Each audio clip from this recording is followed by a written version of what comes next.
अशोक जी, हमारे सारे पैनल में जितने लोग हैं यहाँ पे, उनमें शायद गडकरी जी को सबसे ज्यादा करीब से आप ही जानते हैं।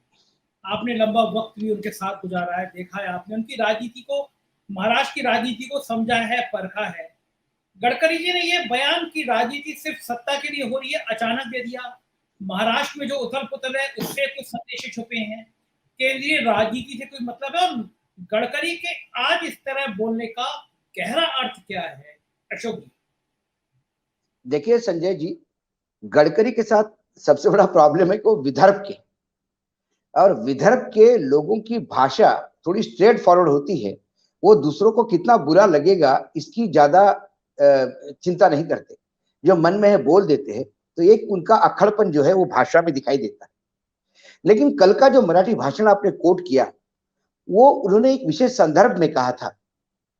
वो जो प्रोग्राम था वो गिरीश गांधी नाम के एक बहुत बड़े समाज सेवी है, जिन्होंने मोहन धारिया के साथ काम कर कर एनवायरमेंट और बाकी सोशल कॉज के लिए अपनी पूरी जिंदगी दी। उनकी 75वीं सालगिरह पे उनका सम्मान होना था।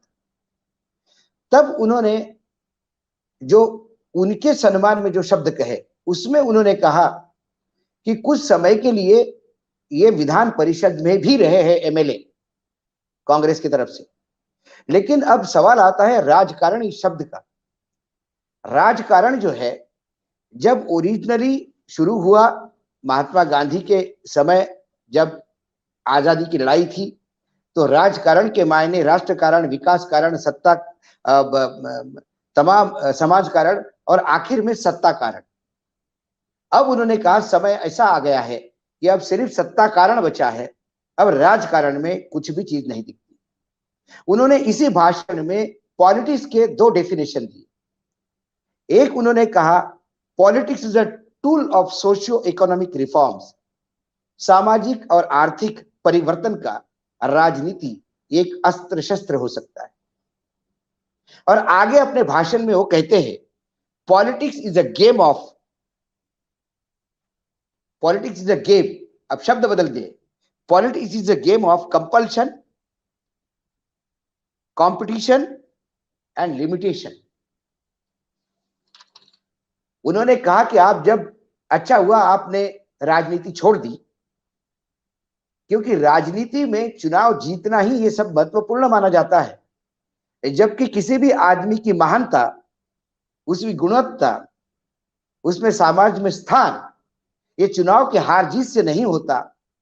ये आजकल का समाज इस बात को मानने लगा है कि जो जीता वो सिकंदर, लेकिन किस किस प्रकार के चुनाव लोग जीत के आते हैं उसकी बात मैं ना करूं तो ज्यादा अच्छा है। तब उन्होंने कहा कि मैं जब 8वीं में पढ़ता था और गांधी जी तब से आप हमको जो सिखाते थे वृक्ष लगाइए वृक्ष लगाइए, वो वृक्षारोपण का जो एक समाज और वृक्षारोपण का जो कीड़ा जो मेरे दिमाग में है, वही कारण है कि मैं आज राष्ट्रीय मार्ग पे वृक्षारोपण का काम कर पा रहा हूं। तब उन्होंने कहा कि मुझे कई बार लगता है, मुझे कई चीजें करनी है, मुझे लगता है कि मैं, मेरे जीवन क्या ऐसा ही व्यर्थ जा रहा है क्या, मुझे बहुत सारी चीजें करनी है जैसा आप करना चाहते, लेकिन मैं पॉलिटिक्स में हूं और ये करने के लिए मुझे पॉलिटिक्स से बाहर आना पड़ेगा। इसलिए उन्होंने कहा कि कई बार मुझे ऐसा लगता है कि मैं राजनीति छोड़। हालांकि वर्तमान राजनीति में उनका कई जगह पे मतभेद है, वर्तमान प्रधानमंत्री से, उनके कार्य प्रणाली से उनके मतभेद है, और वो मतभेद वो समय समय पे बड़े प्रमुखता से लोगों के बीच में बोलते आ रहे हैं। उनके कई वो ये एजेंसीज का उपयोग लगातार राजनेताओं के खिलाफ करना, इसके खिलाफ है वो, क्योंकि वो खुद भुक्तभोगी है। जब वो बीजेपी में थे, अध्यक्ष थे, तब यूपीए की सरकार थी और यही बीजेपी के कुछ नेताओं ने यूपीए के साथ मिलके उनके पूर्ति से उनके रिश्ते और उनके ऊपर तमाम रेड की थी। हालांकि उसके बाद कुछ नहीं मिला, लेकिन बदनामी बहुत ज्यादा मिली। तो उनका ही कहना है कि आप किसी का पॉलिटिकल करियर खत्म करते हो ऐसा करके, ये ठीक बात नहीं। एजेंसी का उपयोग करना ये उनके बेटे, तोड़जोड़ की राजनीति, वो जो सरकार गिरा के फिर से बनवाना, इसके खिलाफ भी हो रहे थे। कहते कि चलो ठीक है, 5 साल का तो समय है, 5 साल का तो इंतजार करना चाहिए। ये उनकी सोच है, वो कई बार बोलते भी है, पब्लिकली भी बोलते हैं, प्राइवेटली भी बोलते हैं। लेकिन जब वो सवाल मैं उनको पूछता हूं, तो फिर आप गोवा के इंचार्ज थे, गोवा में तो सबसे बड़ी पार्टी कांग्रेस थी, फिर आपने तोड़ जोड़ करके क्यों सरकार बनाई? तो फिर वो कहते हैं कि politics is a game of limitation, compulsion and contradiction. तो वो कॉन्ट्रडिक्शन जो मैं कहता हूं, जो मुझ में पाया जाता है, वो इस राजनीति की देन है कि मैंने भले ही ये कहा कि सरकारें ऐसे गिराना अच्छी नहीं है, लेकिन फिर ये सरकारें गिरती है। वो पार्लियामेंट में भी वोकल रहे हैं, वो वोकल वहां पे भी रहे हैं। उसी भाषण में उन्होंने कहा कि मैंने जॉर्ज फर्नांडिस से बहुत सीखा है। उन्होंने किसी बीजेपी के नेता का नाम नहीं लिखा। उन्होंने कहा जॉर्ज फर्नांडिस से जब मेरा संवाद हुआ तो मुझे पता पड़ा कितने महान व्यक्ति है, और उनसे मैंने एक बात सीखी कि मैं किसी को हार ना खरीद के पहनाता हूं, ना बुके देता हूं, ना कुछ से लेता हूं। कोई मेरे पास आया एयरपोर्ट पे लेने और छोड़ने, तो मैं उसको पूछता हूं कि तेरा कोई काम नहीं है क्या भाई, फालतू में आ गया है। ये शब्द है उनके, और ये वाकई ऐसे करते हैं। मैं इसका गवाह हूं कि एक बार छत्तीसगढ़ के लीडर ऑफ अपोजिशन वर्तमान में जो है, वो बुके लेके आए उनसे मिलने, और बुके दिया तो उन्होंने बोला क्या हुआ, बुके क्यों लेके आए? बोला साहब छत्तीसगढ़ में कांग्रेस की सरकार होते हुए भी आपने इतने सारे प्रोजेक्ट दिए। तो उन्होंने उनको पूछा ये किस बात से भूल कैसे गए कि 15 साल तक वहां के लोगों ने बीजेपी को सत्ता में रखा। यदि उन्होंने परिवर्तन चाहा तो कुछ में कमी आप लोगों की होगी, लोगों में कमी नहीं है। छत्तीसगढ़ कोई पाकिस्तान या बांग्लादेश का भाग नहीं है, और मैं पूरे देश का मंत्री हूं, तो छत्तीसगढ़ के लिए मैं उतना ही दूंगा जितना मैं कितने बीजेपी शासित प्रदेश के लिए दूं। ये आपके दिमाग का सोच है, निकाल दीजिए इसको, और ये बुके मत लाया कीजिएगा। ये मेरे सामने का उन्होंने, ये मेरे नाम लेके बताया कौन किस आदमी को उन्होंने बोला। तो ये स्टेट बोलते हैं। उन्होंने एक बार बोलते बोलते ये भी कहा था कि जीवन में मैनेजमेंट बहुत जरूरी है। उन्होंने कहा दाऊद इब्राहिम का नेटवर्क और मैनेजमेंट देखिए कितना बड़ा है, कितना बेहतरीन है। यदि दाऊद इब्राहिम कंस्ट्रक्टिव और पॉजिटिव होते तो शायद किसी कंपनी के सीईओ होते या बहुत बड़े नेता होते, लेकिन उन्होंने अपने आप को गैंगस्टर बना दिया, अलग लाइन पकड़ ली। तो आज वो एक आतंकी है। वो जो कर रहे हैं बिल्कुल गलत है, लेकिन उसका नेटवर्किंग और उसका जो पूरा ह्यूमन रिसोर्स है वो स्टडी करने लायक। तुरंत लोगों ने कह दिया कि भाई दाऊद को बड़ा कहा, दाऊद को बड़ा कहा, दाऊद को बड़ा कहा। उन्होंने कहा कि ठीक है, जो आपको लगा वो कहा। उन्होंने पूना में एक बार कहा, एक भाषण कोऑपरेटिव बैंक के नतीजों के, उनका कोई नया अध्यक्ष वगैरह आया था शपथ विधि के समय, उनने कहा चुनाव जीतने के मायने रिस्पॉन्सिबिलिटी होती है। चुनाव जीतना सिर्फ इसलिए नहीं कि हम जीत गए, चुनाव यदि जीतोगे और काम नहीं करोगे तो लोग जूते मार के निकाल देंगे। तब भी लोगों ने उसको तुरंत नरेंद्र मोदी से जोड़ दिया था। तो इसका लगातार बात तो होती है, लेकिन गडकरी ने कहा कि मैंने जीवन में, जैसा उन्होंने कहा कि कॉन्ट्रडिक्शन होता है जीवन में, उन्होंने कहा कि मैंने भी हार खरीद के पहनाया एक बार, मेरे पैसे से हार खरीद के पहनाया जीवन में एक ही बार। वो लता मंगेशकर का जब स्वागत था तब मुझे लगा लता मंगेशकर को मेरे मेहनत पसीने खून पसीने के कमाई का हार पहनाना चाहिए। वो व्यक्ति है जिसे हार पहनाना चाहिए।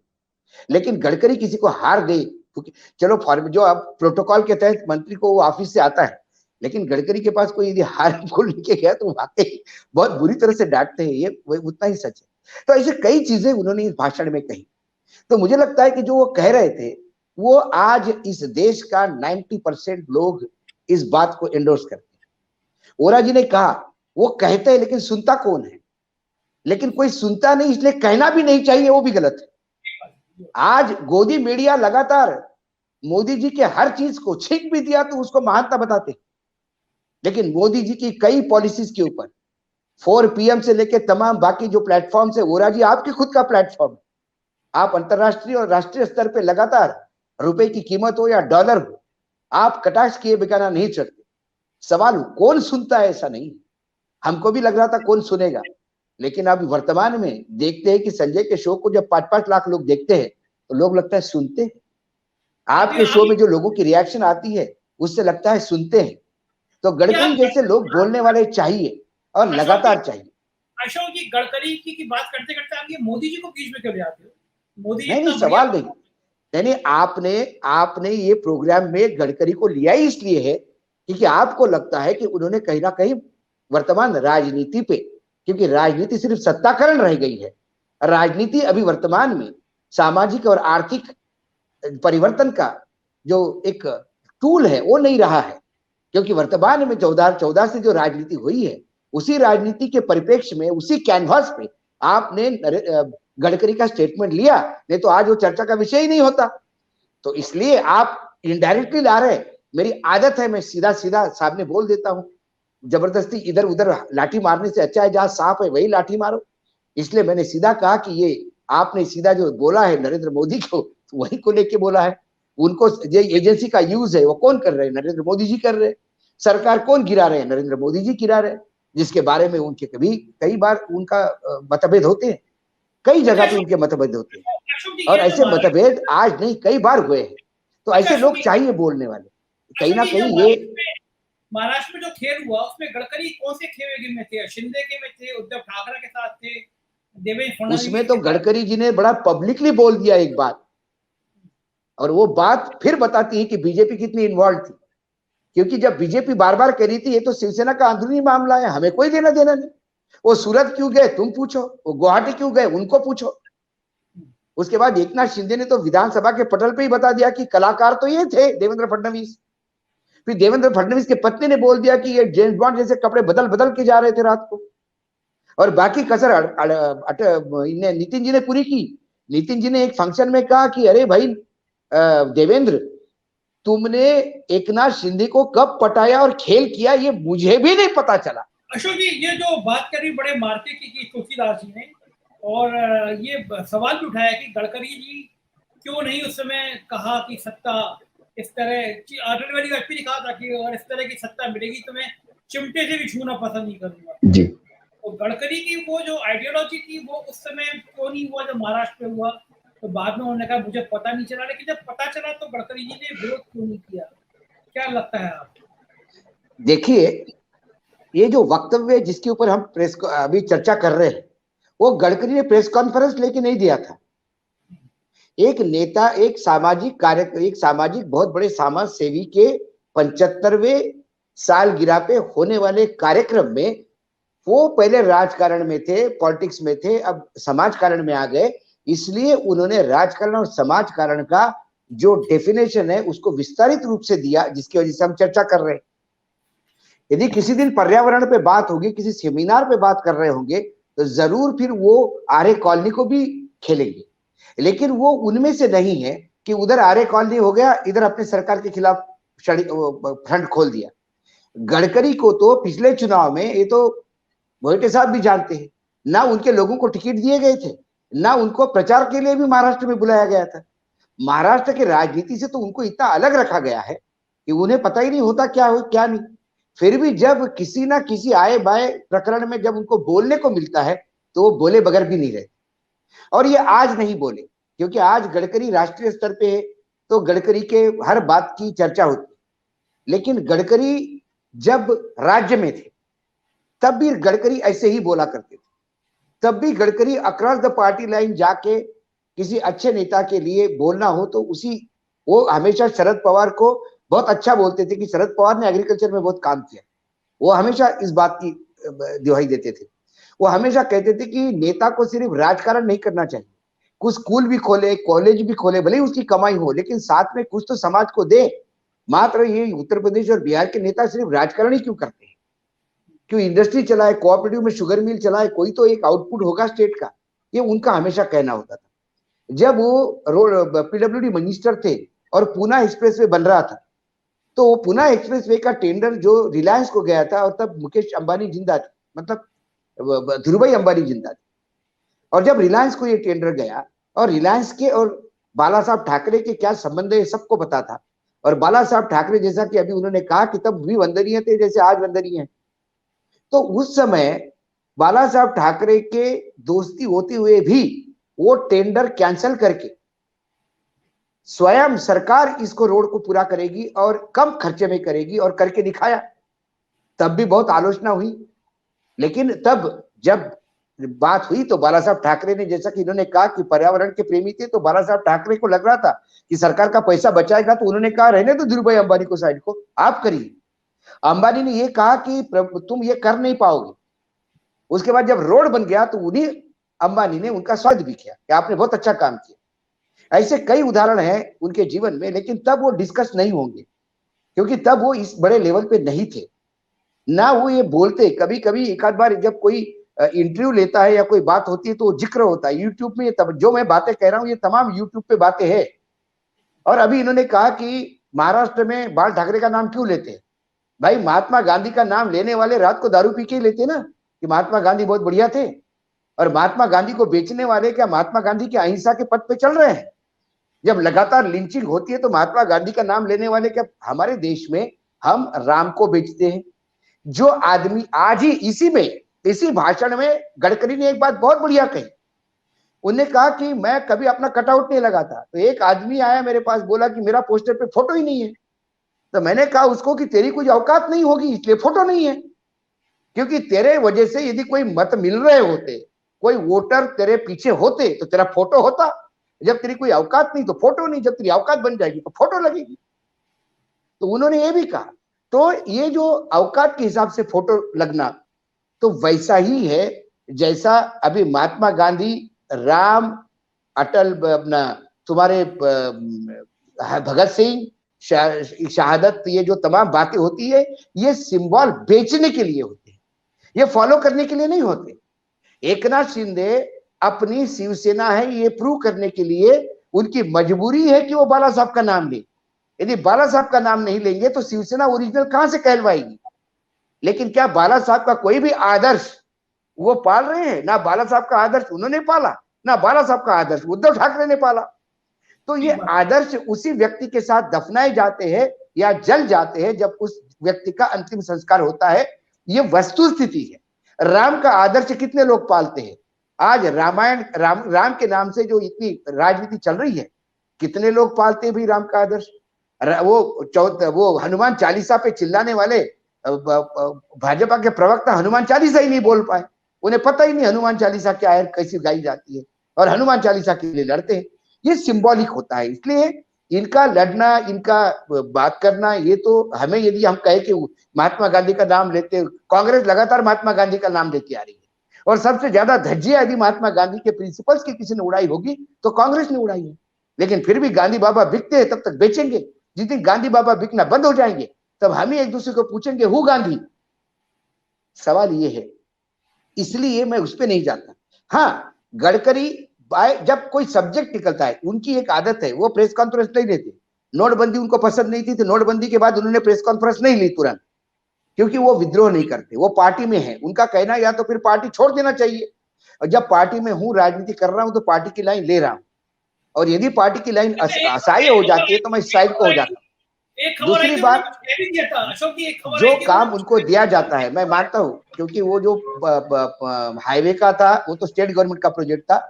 नेशनल हाईवे के कई प्रोजेक्ट्स में गलतियां होती है। मैं आपको बताता हूं भोईटी जी, मैं गया, मेरे घर से, नागपुर से घर गया मेरे पुसद, जो एक्सप्रेस वे, जो 8 लाइन रोड बना है, जो मुझे यवतमाळ जाने में पहले 5 घंटे लगते थे, वो मैं 2 घंटे में यवतमाळ जाता। तो मैंने उनको एक बार बोली, आपने हाईवे तो बहुत बढ़िया बनवा लिया, लेकिन जहां जहां वो थोड़ा सा टिल्ट होता है टर्न पे, वहां पानी की निकासी नहीं, बरसात होने के बाद वहां से गाड़ियां निकलती नहीं। उन्होंने कहा कि अरे ये तो नई बात बताई तुमने, और तुरंत उसके ऊपर एक्शन हुआ। एक पुल का उद्घाटन करने गए, वो उद्घाटन करते समय उन्होंने देखा कि जो काम बोला था उनमें से कुछ काम रह गया, उन्होंने बोला पूरा करूंगा। उन्होंने वही ऑर्डर दिए कि इस पुल का पेमेंट रोका जाए। इसने अभी एक उद्घाटन में बहुत जल्दी की। तो ये होता है क्योंकि मंत्री हर जगह नहीं जाता। लेकिन ये जो बात बोली आपने कि ये खबरें छप रही है, ये खबरें छपवाई जा रही है, क्योंकि हमारे देश में एक ही आदमी है जो सब कुछ है। वही डिफेंस है, वही फाइनेंस है, वही रोड डेवलपमेंट है, वही ट्रांसपोर्टेशन है, वही कॉमर्स है, वही बाल विकास है, वही सब कुछ है। वो श्री कृष्ण के अवतार है, हर जगह पाए जाते हैं। तो यदि कोई दूसरा अवतार आए तो उस अवतार को समाप्त करना ये बड़े अवतार का नित्यंत हो जाता है। यदि रावण को राम समाप्त नहीं करते तो फिर राम राम कहां से कहलाते? तो ये हर आदमी अपने आप को राम समझता है। अब इस लड़ाई में कौन समाप्त होता और कौन नहीं, ये तो समय बताएगा। लेकिन हाँ, मैं मानता हूँ ये खबरें छपाई जा रही है और लगातार छपाई जा रही है। संजय जी, नहीं, उन्होंने जो बातें कही उसमें बिल्कुल, यानी उनके विकास वाली इमेज हाईवे का, उन्होंने जो पर डे का स्पीड बढ़ाया उसके बारे में कोई शक नहीं। लेकिन जो मैंने बात कही उसका, उसमें से एक छोटी सी बात अशोक जी की, इसमें छोटी सी मैं एक सुधार करना चाहूंगा मेरी जानकारी के मुताबिक, कि 1995 में बाला साहब ठाकरे के कॉन्सेप्ट पे उन्होंने जो एक्सप्रेस हाईवे मुंबई पुणे, देश का पहला एक्सप्रेस हाईवे का जो काम किया, ये बात सही है कि उन्होंने अंबानी जी को काम नहीं दिया, लेकिन नितिन जी ने वो स्टेट पीडब्ल्यूडी से भी नहीं करवाया, उन्होंने एक नया अंबानी खड़ा किया। उन्होंने संघ परिवार से काफी करीबी माने जाने वाले आइडियल रोड बिल्डर नाम की कंपनी थी, जो मुंबई मनपा और बाकी छोटे ठेके लेती थी, उसको खड़ा कर दिया। महिष्कर उनके मालिक है अभी भी।